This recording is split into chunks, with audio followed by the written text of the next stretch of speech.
Hello YouTube!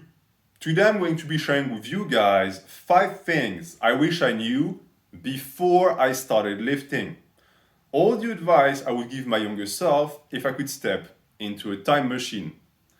I actually came across that concept on Basement Bodybuilding's channel, and I think that it is quite genius because it mixes two of the most important aspects of YouTube fitness.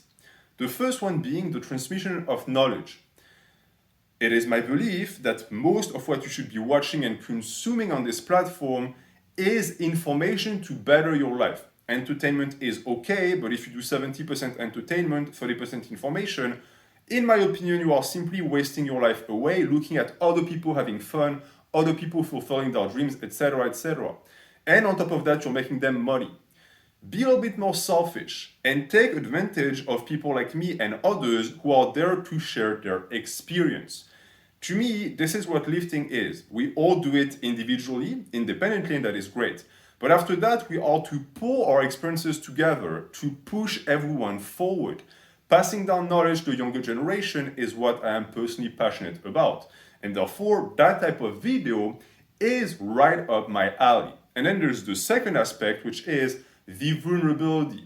The ability to open up. If you can't open up and admit that you used to be stupid, you used to make mistakes, you are going to be a poor teacher because you're not honest, you're not relatable. I think this is key to do because I see many of you guys, young men, who tend to look up to us and think that we're special, like we're built different.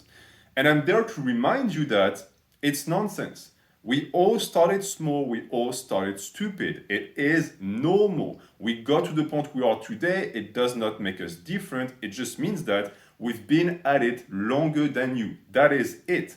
Once you realize that, you're going to finally fulfill your own potential and you're not going to limit yourself with bullshit excuses because you could very well be the person that in 3-4 years is going to be in front of the camera telling other young men how to program, how to lift, how to be better, how to improve their life.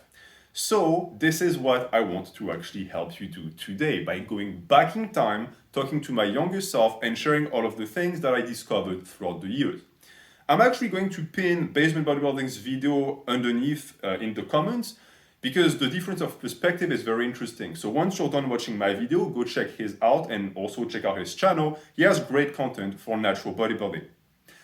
Alright, so let's get started. What is the first thing I wish I knew before I started lifting? Well, I think the one that sticks with me the most is the importance of programming. I wish I knew how key and vital it was to have a program. It might sound silly if you're on this channel because at this point I hope you are on a program, but for me back then there was no such information. Everyone was just winging it. So for the longest time I was doing whatever. And even though it did develop my instinct a ton, and I do think it's important when you get started to not be too optimal and to not be too, programming oriented, to try new things and to be willing to make mistakes, it's also going to waste you some time if you just end up spinning your wheels because you don't know what you're doing. It's what I did for my first 2 years. I still made gains, but I know for a fact that it would have been much more productive if I had a plan. You must understand one thing. Many people look at a program as something complicated for nerds. That's not the case. A program is a map. If you met someone in the forest and they're just wandering around without a map, you would tell them that they're stupid because they're going to get lost. That's the exact same thing that you're doing if you're lifting without a program. You're just moving your body around. Look at the program as, again, a design architectural plan that is going to lead you to your goal body because that's what it is. The program is the movements you do that grow the muscles you want to hypertrophy. So without it, again, you're not going to get the results that you want. And the proof of that is that after that, my next 3 years in lifting was with a program, a shitty one, a very repetitive one, a linear one, but still one. And guess what? These are the 3 years I recall the most fondly because this is when I made the best gains. This is when I went from skinny to I lift. People could finally notice that I lifted. All of this with a pair of dumbbells in my bedroom. It's all it actually took. This is how much of an importance having a program actually makes. After that, we have number 2. And number 2 is in complete contradiction with what I just said because it's the importance of flexibility. I don't know how you function. If you look at the way I run the channel, I think you've noticed I'm obsessed with structures to the point that sometimes I'm way too rigid. I don't want to deviate from my plans and I get upset if I don't have my way. That is sometimes a good thing, but it also backfires a ton because you're not always in control. Things happen in life. Even if you have a program, you might plateau. You might have to take a day off. You might have to modify the program. And then what? If you're not flexible, you're going to crash and burn. In truth, this is an advice that applies to lifting, but for me, in my life in general, it is an issue and a flow I've had across the board. And as I'm getting older, I'm trying to work on that because I realize that it is closing some doors. It is making me less apt at actually pursuing what I want to do. So flexibility absolutely is key. A program, remember, works for you. You don't work for the program. For too long, I had forgotten about that. And even on YouTube Fitness, you hear that said a ton by people who say, oh, the program dictates. Bro, the program is a piece of paper that you wrote. What does it dictate? You made it. You decide what you do with the program. If you want to modify a line, it's up to you. Don't get restricted by the choices that you previously made. These choices might need to be adapted.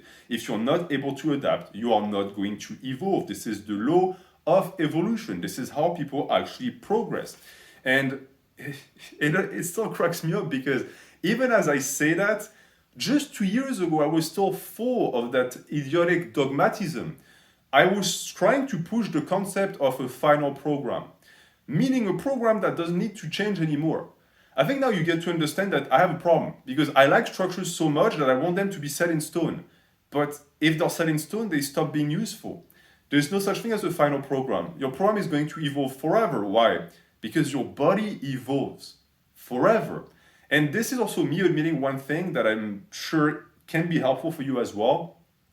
I'm not making these videos saying, oh, now I know everything and I'm moving on and only my past self was stupid. No, no, no, no, no. I'm stupid today and I will be stupid tomorrow. It's what I call the concept of forever stupidity. You must embrace this shit. This is your life. Every 5 years, you must be able to look back and say, oh my God, I was an idiot. I was completely dumb. That's a good thing. It means that you're progressing.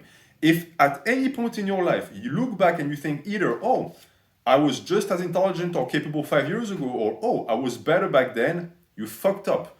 You're supposed to be like this. You're supposed to be constantly progressing. So this is my progression. And it's also me realizing that this flexibility most likely is going to keep improving in my life. I'm going to be more and more flexible. But this also means another grim lesson that is not that grim if you think about it, and that is that there's no such thing as a finish line. This mindset of the finish line is very toxic because you think you're going to be done one day. That's also the issue with the final program. But you're never done. You're constantly going to grow, and that is the beauty of lifting. Thinking you're going to be done is the idea of a natural limit, but there is no such thing. So it is going to be up to you to constantly adapt, to constantly move forward. And all of that is going to take, again, the flexibility I was talking about. The two go hand in hand, the one and the two. Yes, you need a program. Yes, you need discipline. But if you become so rigid that you break at the first encounter with a rock, you're not that useful. Look at the way people make swords. They temper them, but they also make sure that they're flexible enough so as not to break with the first shock against a different sword. You must be like one such sword. Now for number 3, it is more of a character trait, one that I still have again, and that is being stubborn.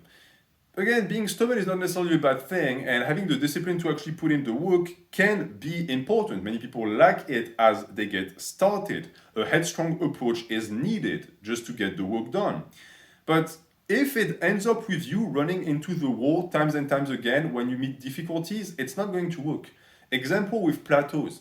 Look at the way many people deal with plateaus. They deload, they take down weight, and then they add more weight. You know what that is? It's essentially the equivalent of someone running into a wall once, then saying, okay, you know what? I'm going to take more steps back so as to have more speed, and then I'm going to run into the wall again. What are the chances you are going to break the wall, and what are the chances that the wall is going to break you? I was like this, I still am like this. I'm working on that. I've had a tendency in the past to find one method and then go at it again, and again, even if I proved to myself it did not work because I did not want to budge. This is, again, the ability to understand that you in the moment is not you in a month. A method that works now might not work in a month. And even if it works in a month, you might still be wrong in only pursuing that method. There might be something else that later down the line is going to be more efficient, or even replace something that has stopped to work. Always have an eye open for innovation, for novelty. Don't let yourself be shoehorned and don't let yourself be pigeonholed in a box, because the day you have to get out of the box, it's going to be a bitch. I know that because I was stuck in a powerlifting mindset for years and years and years. And when it was finally time to open my eyes and move on to a bodybuilding type of training, it took me so long. Looking back, it took me, I think, maybe from 2017-18 to 2020-21 to just transition into the proper way of training. Not even train, just transition into it. And that is because, one, if you don't have a map, you're going to get lost. Two, if you're lost, you're going to take the wrong path. And guess what? Once you realize it's the wrong path, you're not going to magically teleport onto the right path. Now you have to walk all the way the fuck back and then up the correct path. So this is why not being stubborn would have been the correct choice. Instead of just rushing forward like a bull, when I'd come at this intersection, I would have noticed, okay, this is the path I'm on, but maybe this one is also valid. Let me think for a second, let me stop. But no, of course, go faster, push the weight, no days off, don't be a bitch. These are the things I told myself, and this is the mindset that got me in a situation where I had to take so much time to actually go back and to rebuild what I had done. So if something doesn't work for you, don't be afraid to swap it. And even if it works, keep a curious and open mind. There might be other things out there that could be of use. And this also goes for goals and deadlines. You know, I told you about the concept of forever stupidity. Another concept that I like to apply now is no deadlines. It's fine to have goals, and I actually encourage you to have a goal body, because with a goal body comes a program, since if you want to build a citadel, you're going to need an architectural plan. But you don't apply a deadline to it. This is the mind killer. This is what is going to fuck up the entire equation. Why? Because now you're stressed out, so you're going to rush, you're going to take shortcuts, because you absolutely want to get to this at this point. Question is, why? I asked myself this also in the past. Why? Why was I so rushed to get to a point? I vividly remember that I didn't used to be like this. I used to be very patient when I just got started. I was just going wherever the path was taking me. And these are the years I remember fondly, because I was just walking, I was just enjoying myself. It was about the journey. The second you make it about the finish line, one, the finish line doesn't exist, and two, now you're not really having a good time anymore. And again, it took me a long time to wake up from that mindset of realizing, wow, you don't like lifting anymore. This has turned into a punishment that you're inflicting upon yourself. Why? Because you had forgotten that you're supposed to like it. You're supposed to have a good time doing it. Why? Because you have a goal and you want to get it as fast as possible. You're walking down the path again. Look around, enjoy nature, look at the trees, look at the sky, feel the rain on your skin. Don't be the dude that is going to rush up just to be able to say, I'm first. This is YouTube Fitness. Get bigger in 2 months. Get this in 4 months. Get all of the results in the wood in 15 seconds watching my video that's a shitty TikTok short.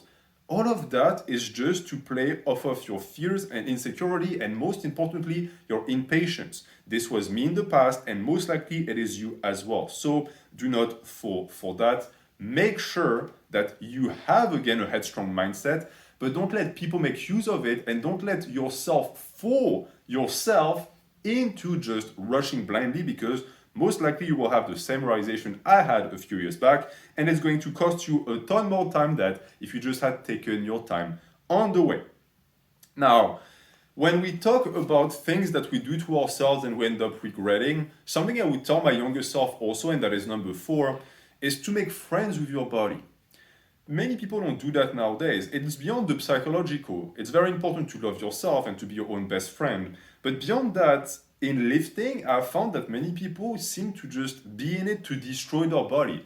And they like to brag about it too, like, oh, I puked during my leg workout, or I couldn't walk for a week, or Well, I have tendonitis, but I'm going to work on it because I'm no bitch. Yeah, you're no bitch, but you are a retard. That is for certain, because that is not the correct approach. Why are you doing that to your body? Why did your body even do to you? I mean, I understand hating your body. I hated my body for a very long time when I was a young kid, and it took me a long time to love myself and accept myself in the new body I made for myself. But I did that through love. It was a labor of love. And actually, looking back again to my younger self, all of the most productive years of my life were during the time period where I was in love with lifting and in love with sculpting the body and my body. And all of the worst years where I got fat, I got hurt, I got injured, I got burnt out, I started hating lifting, or years where I had embraced the mindset of no pain, no gain, and I'm going to go at it even if I break myself. People who think like this don't make it. They don't make it because it's a mindset that is short-sighted and is not conducive to the ability to walk on the path for a long time. We go back to the metaphor of the turtle and the air. There is a reason why the turtle wins. It's because the air is going to break a leg trying to jump up a rock, and you're going to pass them at some point. So don't make the mistake that I also made and build a good and healthy relationship with the body.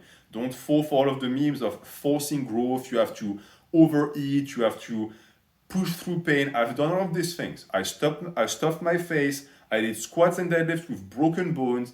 All of it, the only thing it did is it completely fucked up my mindset, and it made me lose time, waste time, because I wasn't bodybuilding, I was body shattering. How many people are like this? How many young men over diet and they end up almost at the brink of anorexia because they want to get shredded, bro? Where is that coming from? That's certainly not coming from love for the body. It's coming from impatience, and it's coming also from the fact that, again, you are not doing the number one most important thing, and that is making sure that you are building a home you're going to have a good time into.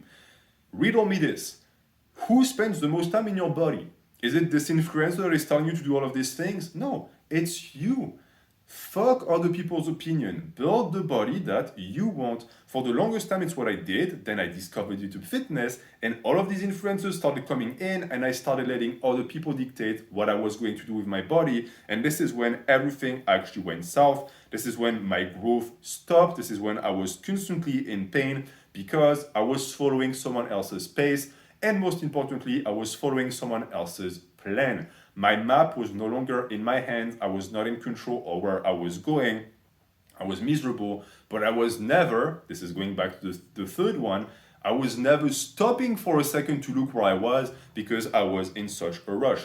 All of these are connected with one another because you will find that in your life, all of the issues, all of the problems that you have tend to be connected. They all stem from the same problem.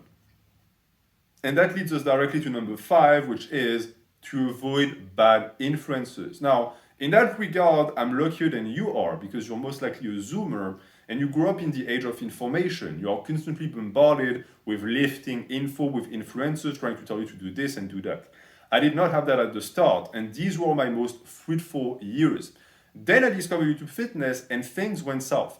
Yes, I learned how to squat to overhead press, but I also got a ton of mental insecurities and a ton of bad influences that I was simply not prepared to deal with. And when I finally disconnected myself from that and I started to develop a system for myself, things started to get better. But I know for a fact that many of you guys are sucked into the platform. I've said it in the past, and I know it's strange for a fitness YouTuber to say something like this, but again, you're supposed to watch us to get better. If this is a hindrance on you, cut the cord, remove yourself, leave, unsubscribe from this page, and go do you. It's something that I did, and I cannot state enough how influential it was on my life and on my mindset because I was finally able to focus on the most important thing, which is yourself. Yourself is at the center of everything. And all of that really makes me question whether or not YouTube Fitness was a good idea. Because we get information, yes, motivation, everything that you want, but then you have the other side of that. And the other side might be worse than the positive side. Because all of the things I listed, from 1 to 4 of these item lists, even number 5, I knew before I started being on social media.